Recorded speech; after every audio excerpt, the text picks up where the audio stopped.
जय हिंद मेरे सेठ सैनियों। और आप सभी का स्वागत है प्रीतम एकेडमी परिवार में। और मैं हूं पंकज कुमार। तो आज की इस वीडियो पे बात करेंगे आपका क्लास 10th का। जी हाँ दोस्तों, मैं बात करूंगा क्लास 10th का। जो हम लोग ज्योग्राफी का सेक्शन ले रहे थे, ज्योग्राफी का चैप्टर क्या था आपका? कृषि।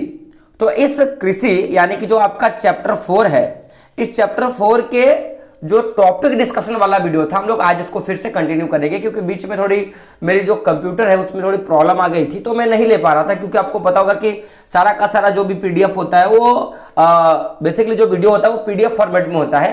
तो जब पीडीएफ ही नहीं बना पा रहा था तो मैं वीडियो ठीक से नहीं ले पा रहा था। अब ये चीज जो सीरीज है आपको कंटिन्यू देखने के लिए मिलेगा। तो सबसे पहला चीज जो हम लोगों ने इससे पहले हम लोगों ने मैंने एक टेबल बनाया था, जिसमें हम लोगों ने बात किया था कि कोई भी अगर भारत की जो भी मुख्य फसल है उसकी भौगोलिक स्थितियां क्या है, तो उसके बारे में एक मोटा मोटी मैंने चार्ट बना दिया था। और आई होप अगर आपने ये चार्ट याद कर लिया है तो आपको यहां से वीडियो ठीक तरह से समझ में आएगा और चीजें आपको पसंद आएगी। और यहां से मुख्य फसलों से आपके 2-3 क्वेश्चन जो हमेशा आते हैं। जैसे क्या होता है कि देखिएगा कि एक तो आपको या तो गेहूं के बारे में, या तो फिर चावल के बारे में, या तो चाय के बारे में, कॉफी के बारे में, है ना, या रबड़ के बारे में आपके क्वेश्चंस आते हैं हर साल।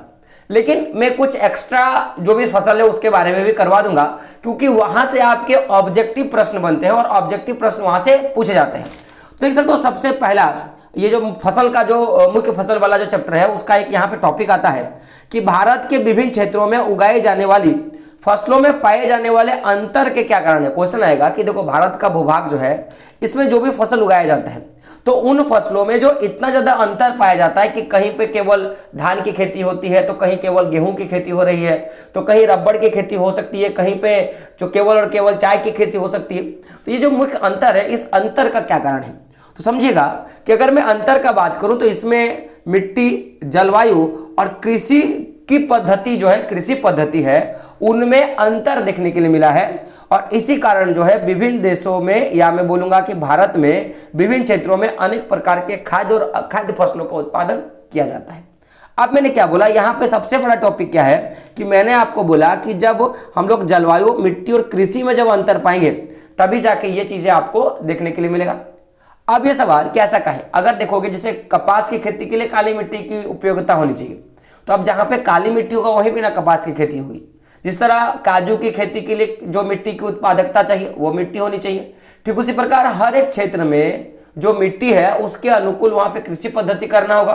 कि कहीं पे क्षारीय मिट्टी है तो वहां पे उसको अम्लीय बनाना पड़ेगा, कहीं अम्ल है तो उसको क्षारीय बनाना पड़ेगा। तो वो डिपेंड करता है कि वहां की जलवायु, वहां का वातावरण कैसा है और वहां किस तरह से कृषि पद्धति को अपना सकते हैं। तो इसी कारण से देश के विभिन्न क्षेत्रों में अनेक प्रकार के खाद्य और अखाद्य फसलों का उगाया जाता है।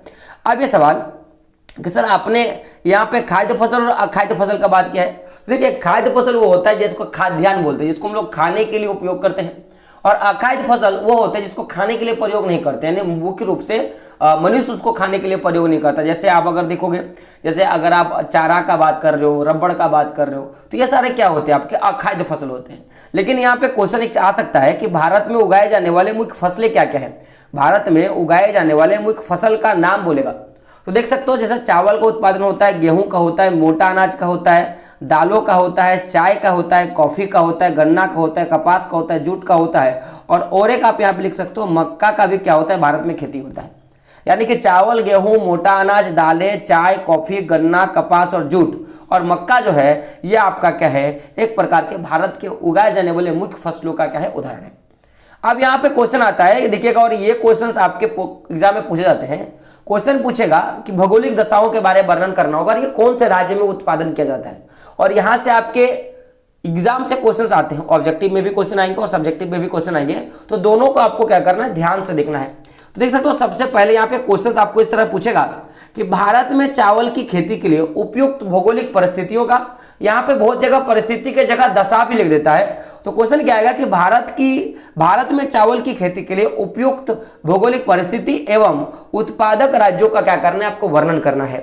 तो हम लोग बात करेंगे, देखिए भौगोलिक परिस्थिति यानी कि जिस परिस्थिति में उसको उगाया जाता है और कौन कौन से राज्य जो है इसको उगा सकते हैं, इसके बारे में आपको लिखना है। तो मैं आपको जो बता रहा हूं ना, यहां से आपको आसानी से और बहुत आसानी से आपका याद हो जाएगा। सबसे बेसिक चीज देख सकते हो, सबसे पहले मैंने यहाँ पे क्या लिखा है कि चावल भारत का एक प्रमुख खाद्य फसल है। और हमारा देश चीन के बाद दूसरा सबसे बड़ा चावल उत्पादक देश है। तो यहां से आपके ऑब्जेक्टिव क्वेश्चन पूछे जाते हैं कि बताइए कि चीन के बाद भारत कितना स्थान में है चावल उत्पादन में, या इनमें से कौन सा राज्य सबसे ज्यादा चावल, कौन सा देश चावल को ज्यादा उत्पादन करता है, तब चीन मारोगे। तो चीन के बाद भारत जो है दूसरा चावल का सबसे बड़ा उत्पादक देश है। तो ये हम लोगों ने चावल का एक मोटा मोटी सार के बारे में देखा। अब यहाँ पे क्वेश्चन आता है जैसे कि आप भौगोलिक परिस्थिति के बारे में। तो इस खेती के लिए अनुकूल भौगोलिक दशाएं जो है निम्नलिखित है। सबसे पहले बात करेंगे मृदा के बारे में। तो चावल की खेती के लिए जलोढ़ या डेल्टाई मृदा उपयुक्त मानी जाती है। जलोढ़ मृदा आपको पता होगा, कल ही मैंने बांगर और खादर के बारे में डिफरेंस बताया था और अच्छे तरीके से उसके बारे में जानकारी दिया था, तो आप देख सकते हो जाके। तो मृदा जो होता है चावल की खेती के लिए कौन सी मृदा चाहिए, जलोढ़ मृदा या डेल्टाई मृदा चाहिए। अब तापमान का बात करें तो यह एक खरीफ फसल है जिसे उगाने के लिए 26 डिग्री सेल्सियस से ऊपर का क्या चाहिए, 26 नहीं होगा, क्या होगा 25 डिग्री, क्या होगा, जिसे उगाने के लिए 25 डिग्री सेल्सियस से ऊपर का तापमान चाहिए होता है। कितना, 25 डिग्री सेल्सियस से ऊपर का तापमान चाहिए होता है। तो अगर पूछेगा बताइए कि भाई चावल कौन सा किस फसल के अंतर्गत आता है, क्या बोलोगे, खरीफ फसल के अंतर्गत आते हैं। अब अगर ये खरीफ में आ रहा है तो इसे उगाने के लिए कितना डिग्री तापमान का चाहिए, तो 25 डिग्री से ऊपर का तापमान चाहिए होता है। अब आगे वही अगर मैं वर्षा का बात करूं तो अगर चावल की खेती कर रहे हो यानी कि धान की अगर आप खेती कर रहे हो तो इसके लिए 100 सेंटीमीटर से अधिक क्या होनी चाहिए, वार्षिक वर्षा होनी चाहिए, यानी कि आपके खेत में 100 सेंटीमीटर से अधिक का पानी लगा रहना चाहिए, तभी जाके आपकी फसल जो होगा अच्छे ढंग से हो पाएगा। वही बात करें उत्पादन क्षेत्र का, तो ये जो चावल है उत्तर और उत्तरी पूर्वी मैदानों, तटीय क्षेत्रों और डेल्टाई प्रदेशों में उगाया जाता है। क्योंकि देखिएगा ये उत्तर और उत्तरी पूर्वी जो मैदान है वो पूरा का पूरा जलोढ़ मिट्टी का बना है, क्योंकि आपको पता है गंगा, ब्रह्मपुत्र, उनके सहायक सिंधु और इनके सहायक नदियों के द्वारा जिस मिट्टी का निक्षेप हुआ है उसे जलोढ़ मिट्टी बोलेंगे। और उत्तर का जो पूरा का पूरा मैदान है और कुछ हद तक जो गंगा ब्रह्मपुत्र नदी के बगल बगल में आता है, असम वगैरह और इधर पंजाब वगैरह जो भी नदियां हैं, तो उन सारे जगहों पे चावल की खेती होती है। साथ में जो भी डेल्टाई प्रदेश है वहां पे भी ये मिट्टी का ज्यादा मात्रा में निक्षेप होता है जलोढ़ मिट्टी का, तो इन क्षेत्रों में भी यह संभव है। अब यहां से आपके उत्पादक राज्य के बारे में क्वेश्चन पूछेगा, तो नहरों की सघनता और नहरों के जाल के कारण पंजाब, हरियाणा, पश्चिम उत्तर प्रदेश और राजस्थान के कुछ कम वर्षा वाले क्षेत्रों में भी चावल की फसल उगाना जो है संभव हुआ है, यानी कि इन सभी क्षेत्रों में चावल का उत्पादन किया जाता है। अब आगे बात करेंगे तो चावल की खेती के बारे में बात किया था। अब क्वेश्चन आता है गेहूं की खेती के लिए उपयुक्त पारिस्थितिक एवं उत्पादक राज्यों का क्या करना है, आपको वर्णन करना है। तो सबसे पहले समझते हैं कि अगर चावल का बात करूं तो जैसे विश्व में सबसे ज्यादा चावल का उत्पादन चीन करता है, उसके बाद भारत करता है। ठीक उसी प्रकार अगर मैं भारत का बात करूं तो भारत का सबसे प्रमुख खाद्य फसल चावल है, धान है, और उसके बाद जो दूसरा जो सबसे प्रमुख फसल है उसको हम लोग क्या बोलते हैं, गेहूं बोलते हैं। क्या बोलते हैं, गेहूं। तो गेहूं भारत की दूसरी सबसे महत्वपूर्ण खाद्यान्न फसल है। अब इसके अगर हम सबसे पहले बात करेंगे तापमान के बारे में, तो गेहूं एक शीतोष्ण कटिबंध रबी फसल है जिसके उत्पादन के लिए 20 डिग्री सेल्सियस का तापमान होना क्या है, आवश्यक, यानी कि 20 डिग्री सेल्सियस का तापमान चाहिए ही चाहिए इसको। ठीक है, आगे अगर देखोगे, अगर मैं इसके लिए वर्षा का बात करूं, चूंकि देखो ये शीत के महीने में बोया जाता है, ठंडे के महीने में लगाया जाता है, तो यानी कि यहाँ पे आप अगर बारिश का बोलो तो बारिश सही है क्योंकि सिंचाई तो चाहिए, लेकिन ये 100 डिग्री नहीं होनी चाहिए, केवल 50 से अगर 50 से सेंटीमीटर से लेके अगर 75 सेंटीमीटर तक की अगर वार्षिक वर्षा होगी तो ये आराम से क्या कर सकता है, अपना काम कर सकता है। लेकिन अगर जिन क्षेत्रों में आपकी वर्षा की इससे भी कम वर्षा होती है और वहां पे अगर आप चाहोगे कि मैं गेहूं लगाऊंगा तो वहां पे आपको क्या करना पड़ेगा, सिंचाई करना पड़ेगा, तब जाकर आप गेहूं का उत्पादन कर सकते हो। वही मृदा का बात करूं तो इस खेती के लिए जो मृदा चाहिए उसे हम लोग क्या बोलेंगे, दोमट मृदा। क्या बोलेंगे उसे हम लोग दोमट मृदा बोलेंगे, यानी कि गेहूं की खेती के लिए दोमट मृदा की आवश्यकता होती है। वही कभी कभी पूछ लेता है कि बताइए कि आपका जो गेहूं की खेती है उसके लिए किस प्रकार का मौसम चाहिए होता है। तो इस फसल के लिए मृदा में पर्याप्त नमी व ठंडे मौसम के साथ ही पहले फसल पकते समय क्या है, बादल रहित आकाश की मौसम की जरूरत होती है। यानी कि आप जब इस फसल की मृदा का बात कर रहे हो तो इस मृदा में पर्याप्त मात्रा में नमी होनी चाहिए और ठंडा माहौल होना चाहिए। लेकिन जब ये फसल पक रहा होगा तो उस समय जो है बादल नहीं आना चाहिए। अगर बादल आ रहा है तो जाहिर सी बात है कि आपके जो फसल का उत्पादन हो सकता है उसमें कमी देखने के लिए मिलेगा। और अगर मैं उत्पादक क्षेत्र का बात करूं तो आप देखोगे तो भाई ये जो उत्पादक क्षेत्र का, तो इस फसल का उत्पादक मुख्य रूप से दो क्षेत्रों में होता है। एक जो है आपका उत्तर पश्चिम गंगा सतलुज का मैदान, यानी कि जो उत्तर पश्चिम में गंगा और सतलुज के द्वारा जो मैदान बनाएगा वहां पे, और दूसरा दक्कन का जो काली मिट्टी वाला प्रदेश है, इन सारे क्षेत्रों में जो है आपका जो है गेहूं का उत्पादन होता है। तो क्वेश्चन आएगा कि बताइए गेहूं के उत्पादक के कितने क्षेत्र है, तो क्या बोलोगे दो क्षेत्र। एक आपका क्या होगा उत्तर पश्चिमी गंगा सतलुज मैदान, और दूसरा क्या हो गया आपका तो भाई दक्कन का काली मिट्टी का प्रदेश। इन क्षेत्रों में क्या होता है माय डियर फ्रेंड कि आपका फसल उत्पादन किया जाता है गेहूं का। अब वही उत्पादक राज्य का बात करूं तो अगर आप उत्पादक राज्य के बारे में देखोगे तो जैसे आपका पंजाब हो गया, हरियाणा हो गया, उत्तर प्रदेश हो गया, बिहार हो गया, मध्य प्रदेश और राजस्थान, इन सारे क्षेत्रों में जो है आपके गेहूं का उत्पादन किया जाता है। आप आगे बढ़ेंगे तो आगे अगर देखोगे कि मोटा अनाज के बारे में क्वेश्चन आता है, तो ऐसे अगर आप बेसिकली देखोगे तो मोटा अनाज के बारे में आपके एग्जाम में नहीं पूछा जाता। तो आप सवाल कि आप सर क्यों बता रहे हो, तो देखिए यहाँ पे आपके सब्जेक्टिव प्रश्न इससे तो नहीं आएंगे, लेकिन आपके ऑब्जेक्टिव जो प्रश्न है वो आपके पूछे जाते हैं। और मैं क्या बोलता हूं कि एक भी नंबर आपके एग्जाम में कट नहीं चाहिए, तो यहां से आपके क्वेश्चन आते हैं, ऑब्जेक्टिव टाइप के क्वेश्चन आते हैं। तो इसकी कोई भौगोलिक दशाएं का वर्णन आपके बुक में नहीं है, इसलिए मैं भौगोलिक दशा का नहीं बात कर रहा हूं। मैं केवल इसके खेती का वर्णन और इसके उत्पादक राज्यों का मैं केवल वर्णन करूंगा इसमें, ठीक है। तो देख सकते हो क्या है, अगर मैं बात करूं तो भारत में उगाए जाने वाले मुख्य मोटे अनाज है, तो इसमें अगर देखेंगे तो ये ज्वार, बाजरा, रागी, यही क्या है कि भारत के मुख्य क्या है रूप से उगाए जाने वाले मोटे अनाज है। जैसे आप क्या बोल रहे हो, ज्वार, बाजरा और रागी, इन्हें मोटा अनाज कहा जाता है। परंतु इसमें पोषक तत्वों की मात्रा सबसे अधिक मानी जाती है कि ये जो आपके मोटे अनाज होते हैं इनमें प्रमुख रूप से सबसे ज्यादा आपके मोटे जो है मोटे तौर पर पोषक तत्व आपको मिलेगा। जैसे आप बोलोगे, जैसे मैं अगर मैं रागी का फसल लूं तो रागी में प्रचुर मात्रा में लोहा मिलेगा, कैल्शियम मिलेगा और सूक्ष्म रूप से पोषक तत्व मिलेंगे। और साथ साथ अगर आप इसका उपयोग कर रहे हो तो इससे आपको भूसी भी मिलता है, इससे आपको भूसा का भी प्राप्ति होता है। जैसे धान पीसने के बाद जिससे जो भी मिलता है ना, एक तो आपको चावल मिल गया और दूसरा जो आपका उसका छिलके से जो मिला जिसको भूसा बोलेंगे। तो यहाँ पे क्या मिलेगा, लोहा और कैल्शियम पाया जाता है। तो क्वेश्चन पूछेगा कि रागी में कौन से पोषक तत्व पाया जाता है, तो क्या बोलोगे लोहा और कैल्शियम पाया जाता है। अगर मैं बात करूं उत्पादक क्षेत्र का, तो क्षेत्र और उत्पादन की दृष्टि से ज्वार देश की तीसरी सबसे महत्वपूर्ण खाद्यान्न फसल है। पूछेगा, बताइए यहां से क्वेश्चन आ सकते हैं कि नहीं, पूछेगा कि क्षेत्र और उत्पादन की दृष्टि से ज्वार देश की तीसरी महत्वपूर्ण खाद्यान्न फसल है। अब बात किया जाए तो यह जो है यह फसल केवल और केवल वर्षा पर निर्भर होता है, इसमें सिंचाई नहीं की जाती है। अगर बात किया जाए तो आप देखोगे अधिकतर आर्द्रता वाले क्षेत्र में, क्या देख सकते हो, अधिकतर आर्द्रता वाले क्षेत्र में उगाए जाने के कारण इसके लिए सिंचाई की आवश्यकता नहीं पड़ती, यानी कि ये उन्हीं क्षेत्रों में उगाया जाता है जहां पे ज्यादा मात्रा में बारिश होती है। अगर मैं इसके उत्पादक क्षेत्र का बात करूं तो जैसे आपका महाराष्ट्र हो गया, कर्नाटक हो गया, आंध्र प्रदेश हो गया और मध्य प्रदेश, ये मुख्य रूप से उत्पादक राज्य है। तो आपको क्या करना है, ये चीजें याद करनी है। अब अगला जो है आपका वो क्वेश्चन पूछता है मक्के के बारे में। तो क्वेश्चन आएगा कि भारत में मक्के की खेती के लिए उपयुक्त परिस्थिति एवं उत्पादक राज्यों के बारे में आपको वर्णन करना है। जैसे अगर मैं बात करूं तो देखोगे तो यह एक ऐसी फसल है जो खाद्यान्न व चारा दोनों के रूप में प्रयोग होता है। तो पूछेगा कि भारत में उगाई जाने वाली कौन सी फसल जो है वो चारा और साथ साथ में खाद्यान्न के रूप में प्रयोग होता है, तो आप क्या बोलोगे, मक्का। अब इसके अनुकूल दशाओं के बारे में बात करें तो सबसे पहले बात करेंगे तापमान के बारे में। तो चूंकि यह एक खरीफ फसल है तो इसको उगाने के लिए 100 डिग्री से लेकर 27 डिग्री तक की सेल्सियस तापमान की आवश्यकता होती है। 21 से लेकर 27 डिग्री तक की सेल्सियस के तापमान की जरूरत होती है। अगर मृदा का बात करूं तो पुरानी जलोढ़ मिट्टी पर अच्छी प्रकार से उगाई जाती है। यहाँ पे देखोगे तो जलोढ़ मृदा पे ही क्या होगा, उगाया जाएगा।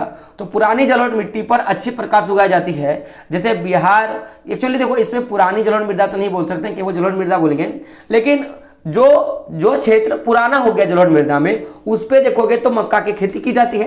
तो देख सकते हो क्या है कि जलोढ़ मृदा पर अच्छी प्रकार से उगाया जाता है। जैसे बिहार जैसे कुछ राज्यों में मक्का जो है रबी ऋतु में भी उगाया जाता है। तो पूछेगा, बताइए कि जो आपके मक्के की खेती है वो कभी कभी खरीफ फसल है लेकिन रबी ऋतु में भी उगाया जाता है, तो वो कब, तो क्या बोलोगे, आपको बिहार राज्य में वो देखने के लिए मिलेगा, वो कभी कभी रबी ऋतु में भी उगा लिया जाता है। अगर मैं उत्पादन का बात करूं तो आधुनिक प्रौद्योगिकी निवेशों जैसे उच्च पैदावार वाले बीज, उर्वरक और सिंचाई के प्रयोग से मक्का का उत्पादन बढ़ा है और ज्यादा मात्रा में वो मक्का का उत्पादन कर सकते हैं हम लोग, या तो आधुनिक रूप से जब क्या करेंगे, खेती करेंगे। अब आगे यहाँ से आएगा, अगर मैं उत्पादक राज्य का बात करूं, जैसे कर्नाटक, मध्य प्रदेश, उत्तर प्रदेश, बिहार, आंध्र प्रदेश, तेलंगाना में क्या होता है, मुख्य रूप से गन्ने की खेती की जाती है। गन्ने बोल रहा हूं, मक्के की खेती की जाती है। तो आप देख सकते हो ये टोटल हम लोगों ने बात किया। अब एक आपके बारे में क्वेश्चन आता है दाल के बारे में कि दाल भारत में दाल की खेती का वर्णन करें और क्या है इसके उत्पादक राज्यों के बारे में आपको पूछेगा। तो अगर मैं बात करूं दाल की खेती का, तो देख सकते हो यहाँ पे क्या लिखा है माय डियर फ्रेंड कि दालें भारत में विश्व में दालों का सबसे बड़ा उत्पादक तथा उपभोक्ता देश है। अगर मैं भारत का बात करूं तो भारत पूरे विश्व का मैं बात कर रहा हूं, तो विश्व में भारत जो सबसे बड़ा उत्पादकता है, यानी कि भारत सबसे ज्यादा दाल का उत्पादन करता है, आपको ये याद रखना है। अगर मैं बात करूं कारण, तो देखोगे क्योंकि दो तरह के आहार होते हैं, एक शाकाहारी एक मांसाहारी। तो मांसाहारी में आपको पता होगा कि मांस, मछली, मुर्गा ये सब में आपको प्रोटीन पाया जाता है, लेकिन जो लोग शाकाहारी होते हैं उनको प्रोटीन चाहिए होता है। तो वो लोग क्या करते हैं कि शाकाहारी खाने में दाल सबसे अधिक प्रोटीन दायक होता है, इसलिए क्या होता है इसका मांग जो है वो विश्व बाजार में सबसे अधिक होता है। अब देखोगे जैसे अगर मैं दाल के कुछ फसलों का बात करूं, जैसे आपका तूर हो गया, जैसे अरहर के नाम जाते हैं, जैसे उड़द हो गया, मूंग हो गया, मसूर हो गया, है ना, मटर हो गया, चना। भारत की मुख्य क्या है, आपके दलहनी फसलें हैं। तो पूछेगा दलहनी फसलें क्या, जिससे दाल पाया जाएगा, जैसे तूर, उड़द, मूंग, मसूर, मटर और चना। वही बात किया जाए कि दालों को कम नमी की आवश्यकता है। अगर दालों को उत्पादन किया जाए तो दालों को कम नमी की आवश्यकता होता है और इन्हें चीन के शुष्क परिस्थितियों में भी उगाया जा सकता है। अगर जो चीन वाला जो क्षेत्र है, जिस तरह से चीन की भौगोलिक दशा है, तो वहां पे भी उत्पादन किया जा सकता है, लेकिन ऐसा स्थिति नहीं आया कि चीन में भी उगाया जा रहा है। तो क्वेश्चन आएगा कि बताइए कि भारत के अलावा कहां पे आप जो है दाल का उत्पादन ज्यादा मात्रा में कर सकते हो, तो क्या बोलोगे, चीन में कर सकते हो। वही अगर बात किया जाए, चूंकि ये जो है आपका वो फलीदार फसल होता है, क्या होता है, जो दालें होती हैं वो एक प्रकार की फलीदार फसल होती हैं। तो फलीदार फसलें होने के नाते अरहर को छोड़कर अन्य सभी दालें वायु से नाइट्रोजन लेकर भूमि की उर्वरकता को बनाए रखता है, लेकिन बाकी सारे ऐसा नहीं करता। लेकिन अगर आप अरहर की खेती करना चाहते हो तो उसके लिए आपको नाइट्रोजन युक्त जो है आपको जो भी खाद होता है उसको आपको डालना पड़ेगा, लेकिन बाकी में आपको जो है नहीं डालना पड़ता है। तो क्वेश्चन आएगा यहाँ पे, बताइए कि निम्न में से कौन सी दाल ऐसी है जो वायु से नाइट्रोजन नहीं लेती, तो आपको अरहर मार के आना है। अब अगला आता है, जैसे देखोगे तो अतः इस फसल को आमतौर पर अन्य फसलों के परावर्तन में बोया जाता है। परावर्तन यानी कि जैसे मान लो कि धान का खेती मैंने किया, अब धान का खेती कर लिया तो मैं उसके बाद में चाहूंगा तो दाल का खेती कर सकता हूँ। कारण क्या है, क्योंकि देखो ये मुख्य रूप से केवल अरहर को छोड़ दिया जाए तो बाकी जो भी फसलें होती हैं उसमें क्या करता है कि जब वो बड़ी होती है तो नाइट्रोजन भूमि से ले लेती है, लेकिन जब मैं अरहर को छोड़कर बाकी जब दालों को मैं उसी भूमि पर लगाऊंगा तो मुझे क्या होगा, जाहिर सी बात है नाइट्रोजन युक्त फिर से भूमि मिल जाएगा, तो मुझे नाइट्रोजन युक्त उर्वरक या डीपी का प्रयोग नहीं करना होगा। तो इसीलिए उसके आवर्तन के बाद यानी कि उनके प्रयोग के बाद इनका जो है बोया जाता है। अगर मैं उत्पादक राज्य का बात करूं तो मध्य प्रदेश, राजस्थान, महाराष्ट्र, उत्तर प्रदेश, कर्नाटक, इन सारे राज्यों में दाल का जो है मुख्य रूप से उत्पादन किया जाता है। तो ये टॉपिक आपका खत्म हो गया। अब हम लोग कुछ जो है आपके जो अन्य जो आपके खाद्य फसल बात करो या पेय फसल बात करो उस पर हम लोग थोड़ा बहुत चर्चा करेंगे, और फिर जो भी आपके अखाद्य फसल है उस पर भी बात करेंगे। तो और आपके दो टॉपिक बनेंगे, केवल और केवल मुख्य फसलों का, और उसके बाद आपके वैश्वीकरण और भारत का वो एक टॉपिक बनेगा। तो 3 वीडियो में आपका पूरा का पूरा चैप्टर ये खत्म हो जाएगा। तो चूंकि मेरे पास प्रॉब्लम था इसलिए मैं वीडियो कंटिन्यू नहीं कर पा रहा था, तो मैं अब हिस्ट्री का जो ज्योग्राफी का जो क्लास है वो लगातार आपको कंटिन्यू देखने के लिए मिलेगा। तो चैनल के साथ जरूर बने और वीडियो लगातार देखें और हमारे साथ बने रहे, और अपने दोस्तों तो क्या करें, वीडियो को शेयर करें। साथ ही साथ अभी आप देखोगे तो आपके इंपॉर्टेंट क्वेश्चंस के सीरीज शुरू हो चुके हैं, है ना, आप सारी की सारी चीजें देख सकते हो।